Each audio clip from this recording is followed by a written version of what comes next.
3살 버릇 80까지 간다. 그런 말이 있죠. 예. 잘못 들인 버릇을 고치기가 참 어렵다는 얘기입니다. 예. 그런 예가 흔히 경험할 수 있는 예들이 좀 있을까요? 잘못 들인 습관 고치기가 어렵다는 것. 아마 운전도 그런 것 같아요. 운전을 처음부터 잘 배워야지 잘못 배워놓으면 평생 그렇게 운전. 그래서 그 차를 타면은 옆에 타는 사람이 고생을 합니다. 자기는 신나서 하는 줄 모르지만 남들은 힘들어할 수 있어요. 그래서 제발 좀 그렇게 하지 말라 그래도 잘 고쳐지지 않습니다. 하여튼 뭐가 습관이 들이면 잘 고쳐지질 않아요. 그래서 처음부터 제대로 배워야 되고 또 기초가 잘 돼야 이후에도 잘 성장도 하고 또 편안하기도 하고. 신앙도 그럴까요? 신앙도 그렇습니다. 잘못 신앙이 들여지면 이단에 빠졌다든지 또 신앙의 습관이 잘못되면 평생 그 고집, 그거는 잘 안 고쳐져요. 아니, 안 고치려고 그래요. 그게 진짜라고 생각합니다. 체험도 중요한데요. 체험이 전부가 아니에요. 하나님께서 각 사람에게 따라 주시는 체험도 은사가 있고 체험이 있는데 내가 경험한 체험이 전부인 것처럼 그것만 고집하게 되면 그 또한 신앙에 있어서 매우 잘못된 신앙으로 빠져들 수 있습니다. 오늘 말씀에 보니까 이런 말씀이 있어요. 2절에 보니까 하나님께 열심이 있는데 올바른 지식을 따라 하는 것이 아니다. 그런 얘기가 있어요. 열심은 열심히 있는데 잘못된 지식으로 인한 열심이에요.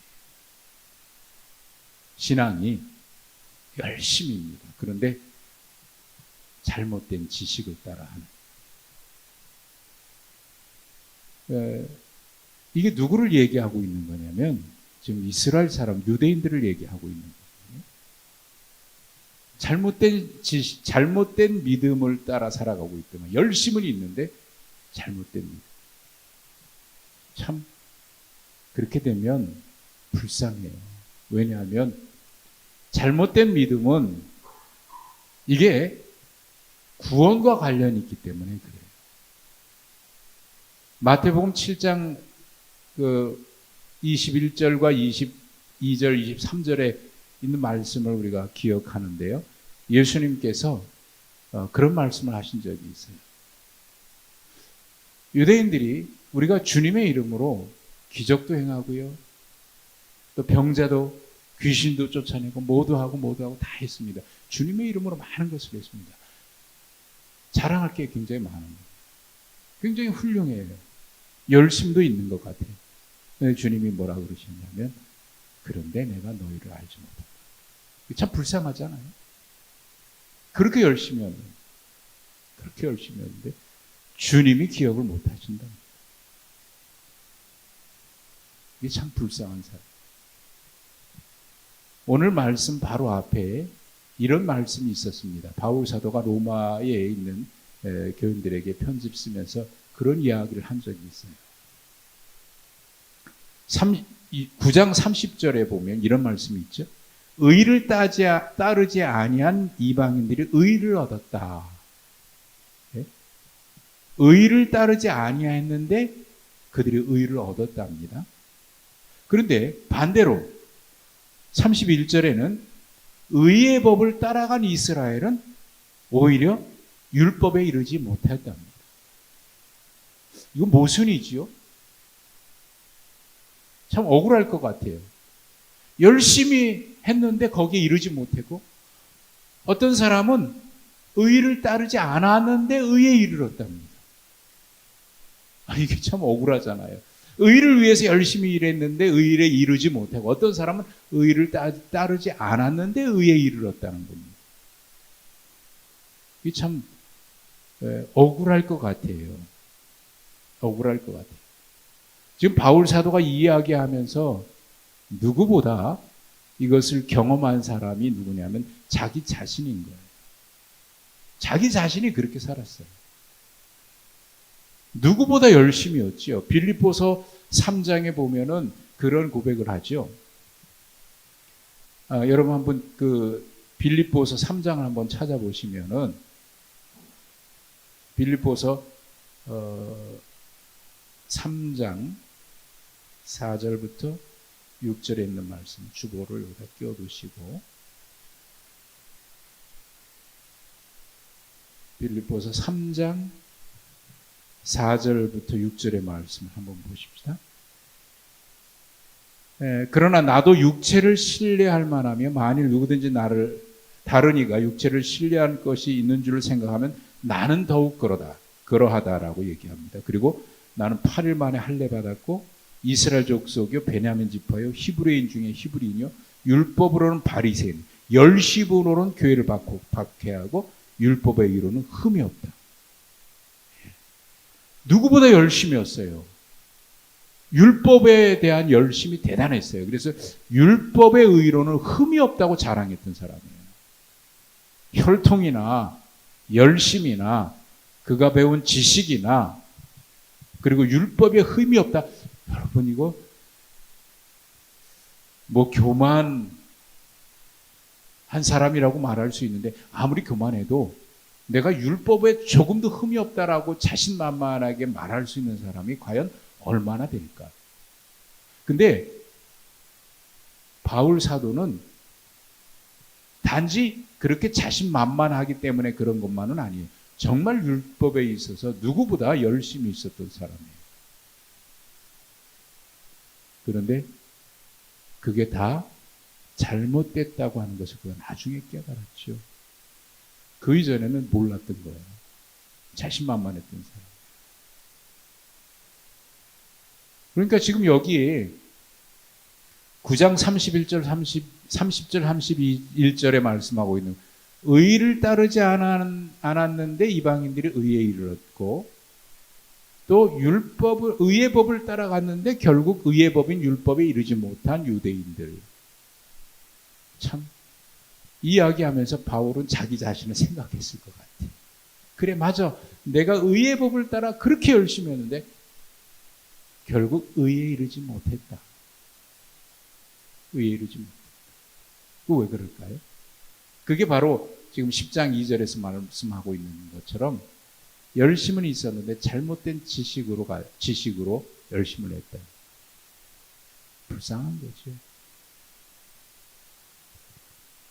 그러면서 9장 30절에 보면 이런 얘기가 있어요. 이방인들이 의를 따르지 않았는데 의에 이르렀다고 했는데 그 의에 이르렀다.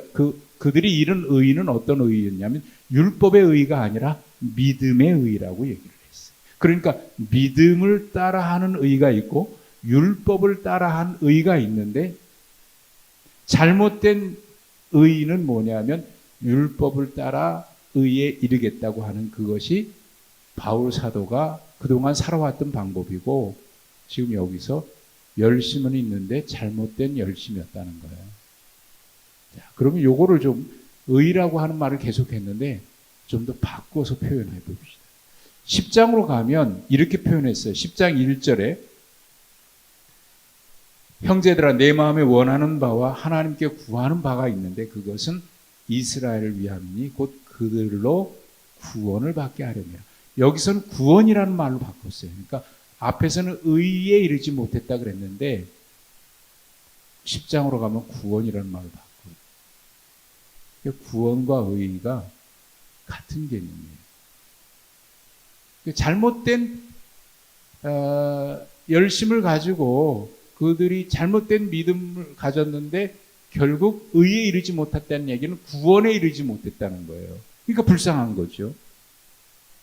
마태복음 7장에 말씀하고 있는 것이 바로 그겁니다. 열심을 냈는데 주님이 모르신다는 거예요. 주님이 모르신다는 얘기는 무슨 말입니까? 내가 너를 알지 못한다는 얘기는 뭐예요? 구원받지 못했다는 말하고 같은 거예요. 천국에 들어가지 못했다는 말하고 같은 거예요.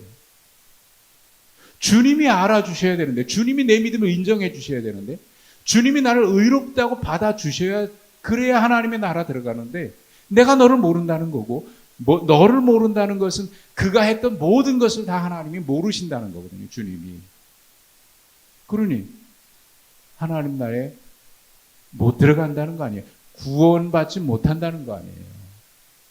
이게 여기서 말하는 9장에서 말하는 의는 10장에서는 구원으로 바뀌어요. 구원이에요. 구원을 위해서 열심히 살았는데 결국 구원에 이르지 못했다는 거예요. 유대인들이. 그런데 반대로 이방인들은 그들이 말하는 그런 의를 따르지 않았어요. 그리고 결국은 그들이 믿음의 의에 이르게 됐어요. 그럼 그들은 무엇을 따랐을까요? 믿음의 의를 따랐다는 거예요. 참 불쌍해요. 우리의 믿음이 이 세상에서 정말 나름대로 열심히 한다고 하는데 그 믿음이 주님 앞에 서는 날 내가 너 모른다 그러면 얼마나 불쌍하겠어요. 내가 주님을 위해서 그렇게 열심히 했는데. 그러니까 우리 믿음이 올바르된 믿음이에요. 오늘 제목을 제가 그렇게 정했어요. 올바른 믿음이다. 올바른 믿음. 그럼 올바른 믿음이라는 말은 어떤 믿음이 있다는 거예요? 올바르지 못한 믿음도 있다는 거죠. 올바른 믿음이라고 하는 제목을 했을 때는 올바르지 못한 믿음도 있습니까? 우리는 올바른 믿음을 따라 살아야겠다. 올바른 믿음. 자, 그러면 그들이 열심을 냈는데 잘못된 지식으로 열심을 했어요. 어떤 것을 말할까요? 구체적으로? 그건 3절에 나오죠. 3절에 하나님의 의를 모르고 자기 의를 세우려고 하나님의 의에 복종하지 아니했다. 이게 하나님의 의가 아니라 자기 의. 자, 여러분, 하나님의 의가 있고 자기 의가 있어요. 뭐가 하나님의 의고 뭐가 자기 의일까요? 자기 의는 자기가 인정하는 게 자기 의예요. 내가 의롭다. 기준이 누가 의롭다, 의롭지 못하다는 기준을 누가 판단하냐면 자기가. 그게 자기 의예요. 그럼 하나님의 의는 누가 판단하는 거예요? 하나님이 판단하시는 거예요. 하나님의 의. 앞에 의를 얘기하고 구원을 얘기했는데 10장에 구원으로 얘기했고 9장에서는 의를 얘기했는데 하나님이 받아주시는 하나님의 의냐? 그걸 이제 구원으로 바꿨는데 구원과 의가 결국 구원을 같은 말을 하는 건데 관점이 다른 거예요. 의는 하나님께서 로마서 보면서 계속 말씀을 드렸는데 의롭게 된다는 얘기는 하나님이 우리를 받아주신다는 말이에요. 로마서 5장의 말씀을 보십시다. 로마서 5장이 매우 중요한 말씀인데 로마서 5장 1절입니다.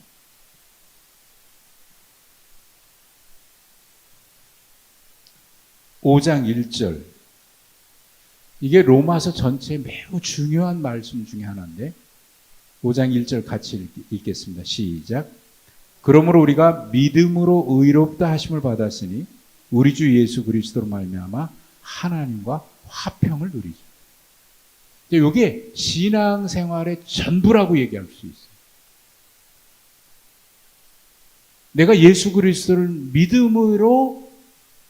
믿으면 끝나는 게 아니에요. 내가 예수를 믿었다, 하나님을 믿었다. 그 믿음으로 끝나는 게 아니에요.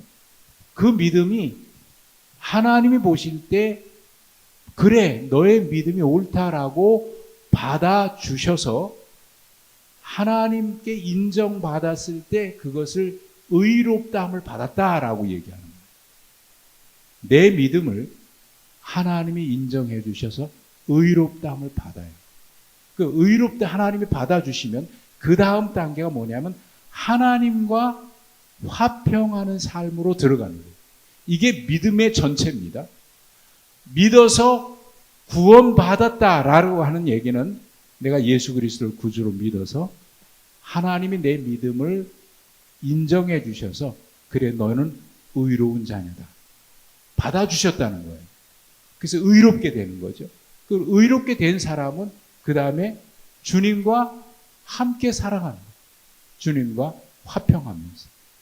그래서 화평을 누리자 그러면서 2절에 뭐라고 되어 있냐면 우리가 믿음으로 서 있는 이 은혜에 들어감을 얻었으며 하나님의 영광을 바라고 즐거워하느니라 라고 계속 나와요. 믿음은 내가 예수님 믿었다 그걸로 끝나지 않고 나의 믿음이 하나님 보실 때 너의 믿음이 올바른 믿음이다 라고 인정해 주셔서 받아주시면 내가 의롭게 된 거예요. 이걸 우리가 예전에 뭐 칭의라고 말을 많이 했죠. 하나님이 의롭다고 인정해 주셔. 내가 인정하는 게 아니에요. 그게 하나님의 의입니다. 하나님이 너는 의로운 자녀다. 뭘 보고요? 믿음을 보고 그 믿음을 인정해 주십니다. 그 믿음은 뭐냐? 그런 말이 또 나오겠죠. 그러면 그랬을 때 하나님의 의로 인정해 주시면 이제는 하나님과 화평하는 삶을 살아요. 에베소서에 보면 우리가 본질상 옛날에는 어떤 자녀였다고요? 진노의 자녀였어요. 허물과 죄로 인해서 진노의 자녀예요. 하나님의 심판을 받을 밖에 없어요. 이미 죽었던 자고요. 진노의 자녀. 그러니까 하나님과 원수된 자죠. 하나님과 어떻게 화평을 누려요? 진노의 자녀인데. 그런데 이제는 그 은혜로 말미암아 믿음으로 하나님의 자녀로 의롭게 되고 구원함을 받았다. 이제는 하나님과 화평. 여러분 우리가 기도할 때 예수님의 이름으로 기도합니다. 이것도 역시 하나님과 화평하는 관계 속에서 살아가는 믿음의 모습들이에요. 하나님을 기뻐하고 하나님을 즐거워하고 하나님과 함께 있는 게 좋고 하나님이 그냥 좋은 거예요. 근데 진노의 자녀였을 때는 하나님이 좋을까요? 하나님이 좋지 않죠. 무섭죠. 가까이 갈 수가 없어요. 근데 이제는 하나님께 가는 게 즐거워요. 그래서 신앙생활이 깊어지면 깊어질수록 하나님이 즐겁고 하나님이 기쁘고 그 소리문답 제 첫 장에 제1 질문이 뭐냐면 인생의 최고의 목적이 뭡니까? 하나님을 영원히 즐거워하는 것입니다. 하나님을 즐거워한대요. 하나님을 즐거워하는 게 뭐예요? 하나님과 함께 사는 게 즐거운 거로 말해요. 이게 참된 믿음이거든요. 그래서 구원에 이르는 거예요. 그러면 그걸 하나님이 인정해 주시는 믿음을 의라고 얘기하면 구원은 뭐냐? 구원은 우리 쪽에서 하나님의 은혜를 받은 우리 쪽에서 내가 하나님의 자녀 됐다라고 할 때 그걸 구원이라고 해요. 우리 쪽에서 이 표현할 때는 구원이고 하나님이 받아주셨을 때는 그래 내가 너의 믿음을 인정한다. 내가 너를 의로운 자녀로 인정해 주. 하나님이 우리의 믿음을 인정해 주는 거예요. 그러니까 구원과 의는 같은 개념이라고 볼 수가 있어요. 하나님의 자녀가 되는 그런 은혜의 관계죠. 근데 이게 믿음으로 말미암아 그런다 그래요. 믿음으로 말미암아. 근데 이 믿음이 잘못된 믿음이면 안 되는데 지금 여기서 말하는 올바른 믿음, 그 올바른 믿음이 뭐냐? 4절에 나오죠. 그리스도는 모든 믿는 자에게 의를 이루기 위하여 율법의 마침. 율법의 마침이 됐으니까 율법의 마침이 뭐냐면 율법으로는 구원에 이룰 수가 없어요. 어떤 것도 이거 다른 말로 말하면 인간의 행위로 뭐 우리가 구원에 이르겠다. 이게 잘못된 믿음이었거든요. 그러니까 유대인들은 이걸 고집했던 거예요. 바울 사도도 그렇게 지금까지 살아왔던 거고요. 근데 이게 잘못된 걸 알았죠. 언제? 주님을 만난 그 순간. 다메섹 도상에서 주님을 만난 그 순간에 그 알았어요. 아, 그동안 내 믿음이, 내 열심이 잘못된 열심이었구나. 내 힘으로 할 줄 알았어요. 내 능력으로, 내 의로 가능한 줄 알았어요. 근데 그날 알았어요.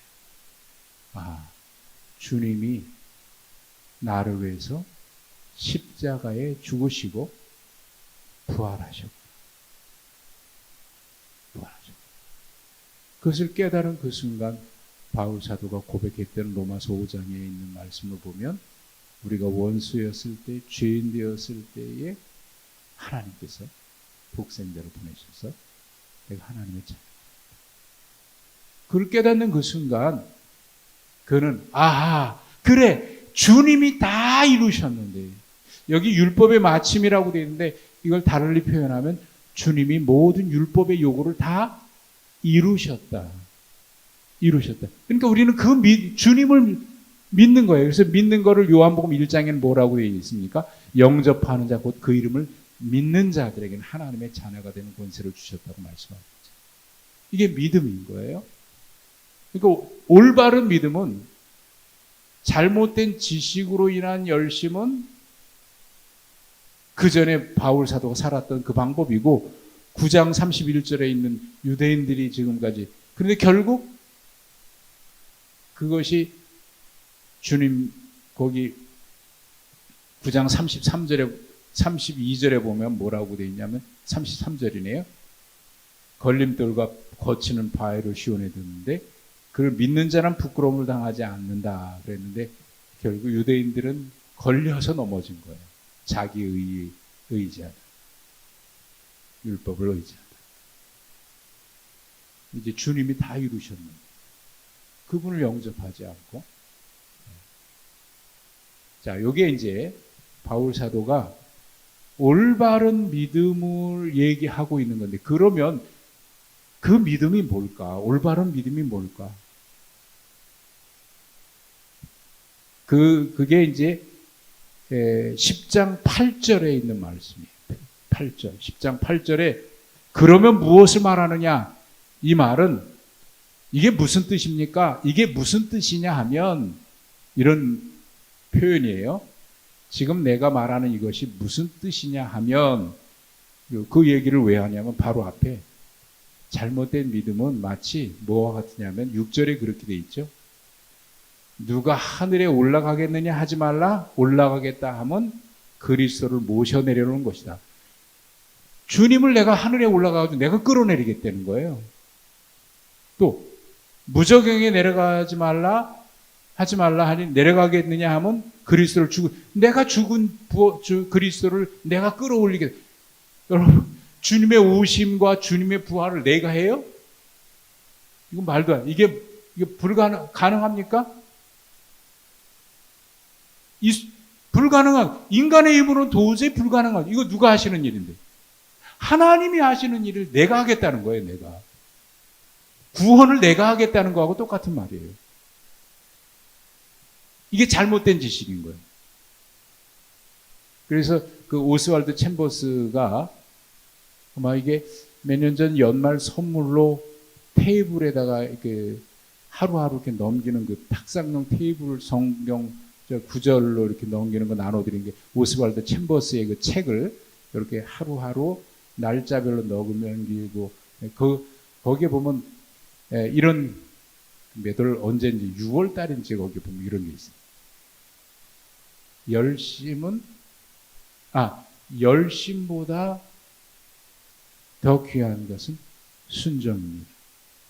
열심은 순종의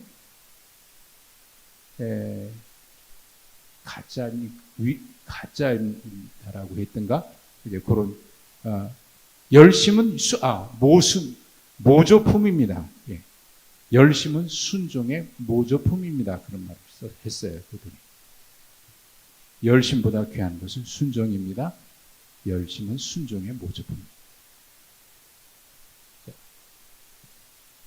사울 왕이 버림받았던 이유가 우리는 알죠? 하나님은 제사보다 뭘 원하신다고요? 순종.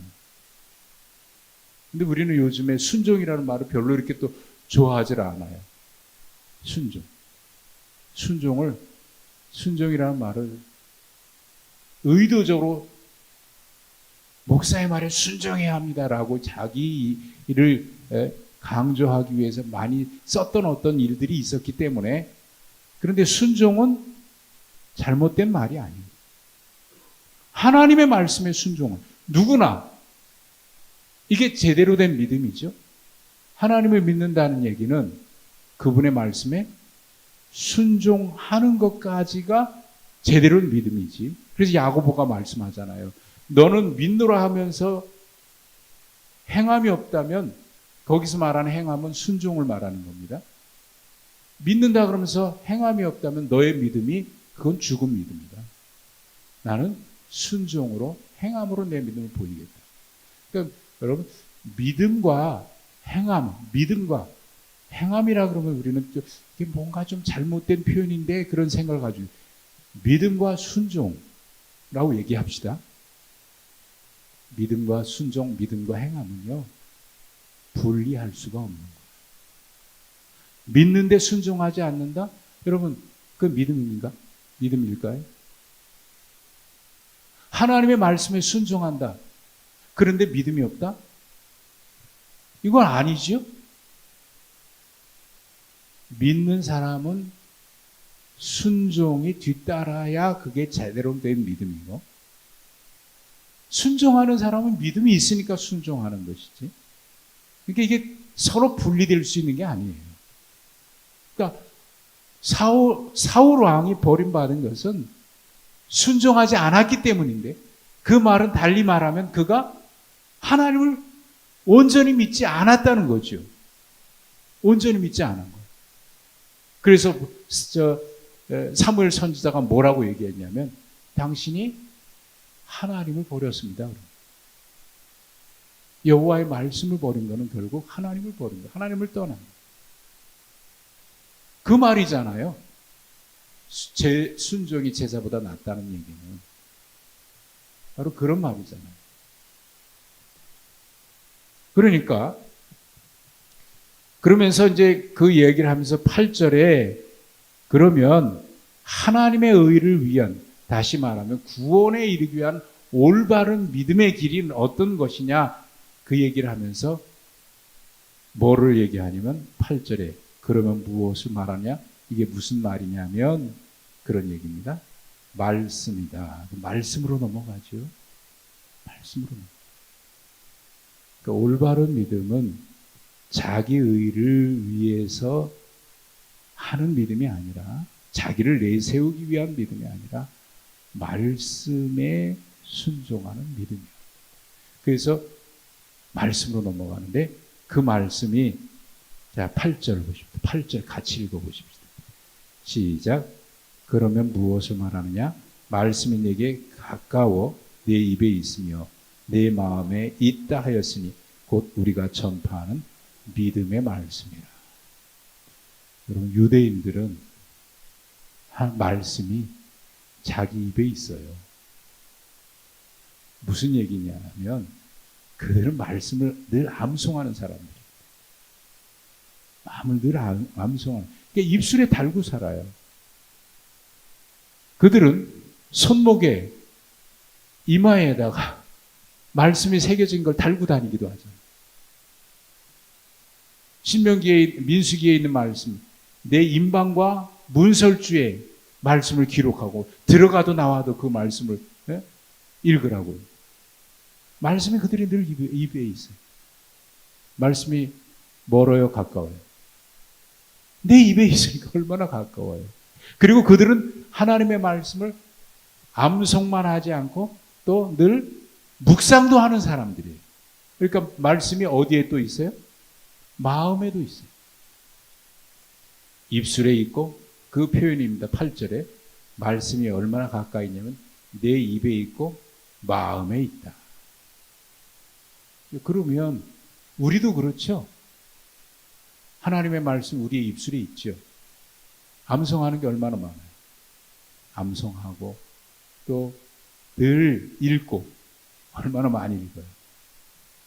또 은혜 받으면 그 말씀을 마음에 새기기도 하고, 말씀이 멀리 있습니까? 가까이 있습니까? 가까이 있습니까? 멀리 있습니까? 가까이 있죠. 그러니 말씀을 몰라서 제가 순종을 못합니다. 말씀을 우리가 듣지 못해서 순종하지 못합니다. 이건 핑계다 그 말이죠. 얼마나 많이 듣고 얼마나 많이 알고 있고 암송하고 있고 은혜 받은 말씀도 얼마나 많아요. 그 중에 한 가지만이라도 우리가 정말 제대로 순종하며 산다 그러면 아마 말씀의 능력들을 매일매일 경험하며 살지 않을까요? 그 말씀 멀리 있어서 우리가 못 지키는 게 아니고, 말씀을 몰라서 못 지키는 게 아니고, 말씀을 듣지 않아서 못 지키는 것도 아니에요. 우리는 듣고 있고 알고 있고 암송하기도 하고 은혜 받은 말씀도 있어요. 그런데 그들은 그냥 입술만 암송하지 마음으로 묵상도 하긴 하지만 결국 순종하지 않아요. 그래서 바울 사도는 지금 얘기하는 거예요. 말씀은 가까이 있습니다. 우리가 전파하는 것도 너희들이 듣고 있지 않습니까? 그러므로 9절에 하나님의 구원에 이르는 참된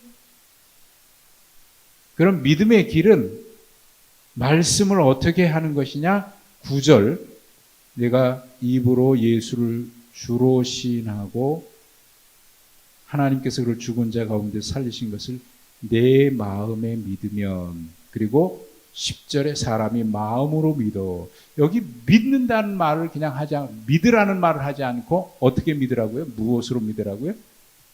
마음으로 믿으랍니다. 이게 무슨 말이에요? 왜 예수를 믿으라고 얘기하지 않고 마음으로 믿으라 그렇게 표현했을까요? 마음으로 믿으라.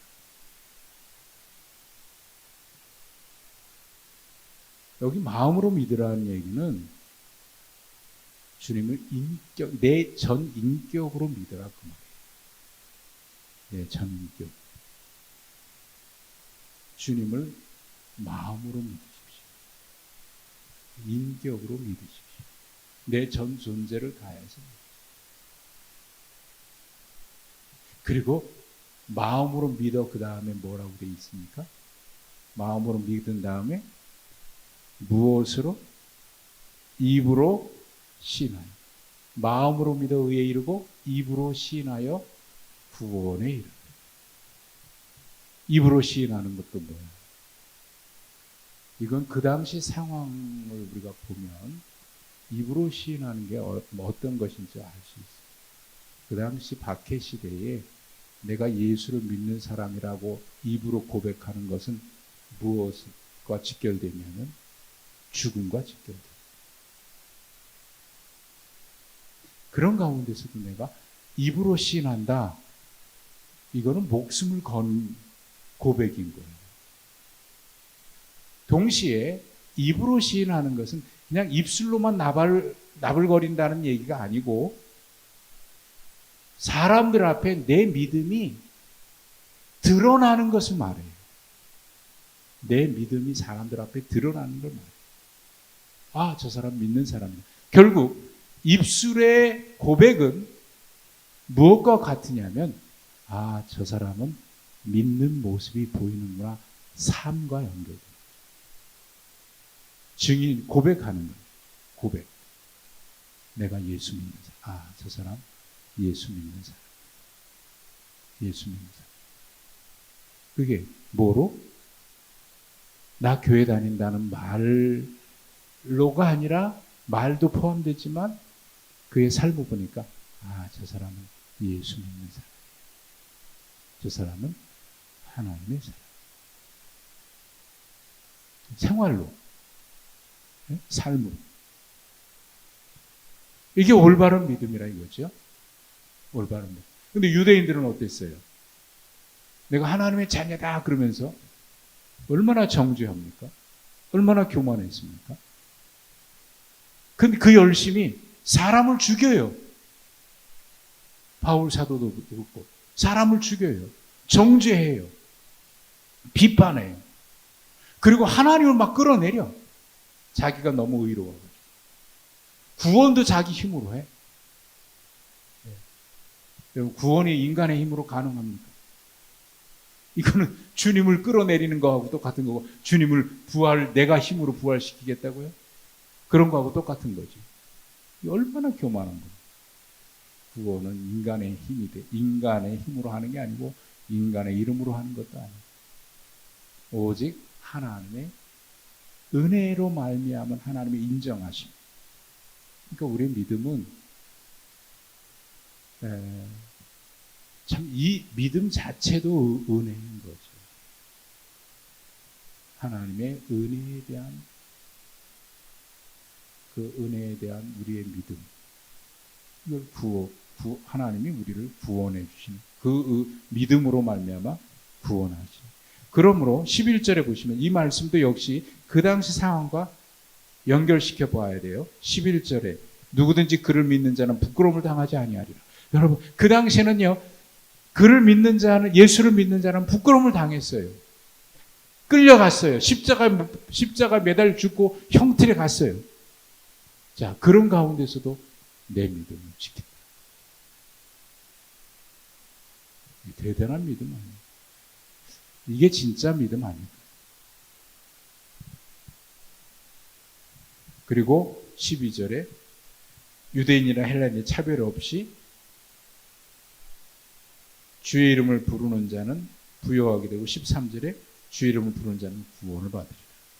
이게 이방인이 믿음에 의해 이르게 된 방법이에요.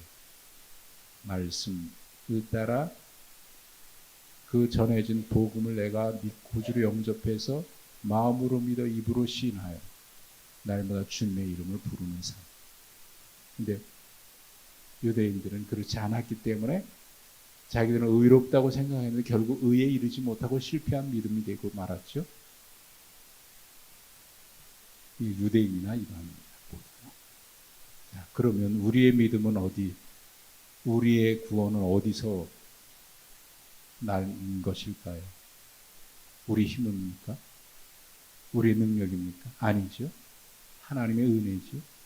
그래서 날마다 예수 그리스도를 구주로 믿고 마음으로 믿고 입으로 시인하면서 하나님의 말씀에 따라 순종하면서 살아가는 삶.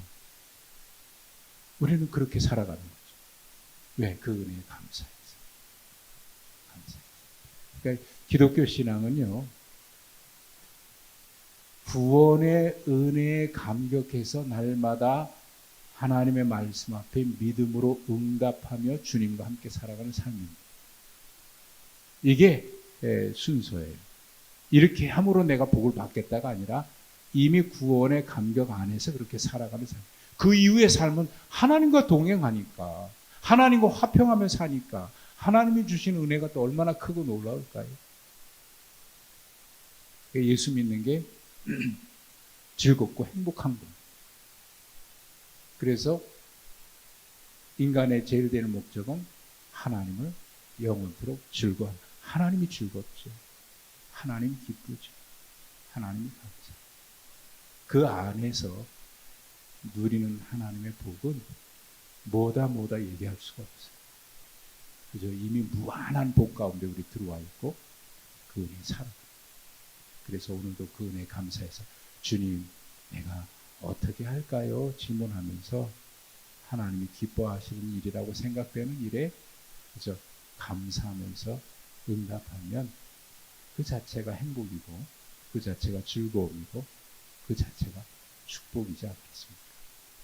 그럼 우리의 믿음이 날마다 그 은혜에 대한 감격 속에서 하나님과 더불어 살아가는 그런 행복한 믿음이 되시기를 간절히 바랍니다.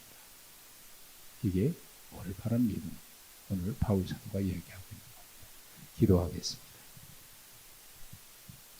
하나님, 오늘도 우리에게서 난 의가 아니라 하나님으로부터 말미암은 의로 말미암아 우리가 하나님의 자녀가 되고 하나님의 구원을 경험하고 하나님과 더불어 화목하게 살아갈 수 있는 이 은혜에 들어가게 된 것을 감사합니다.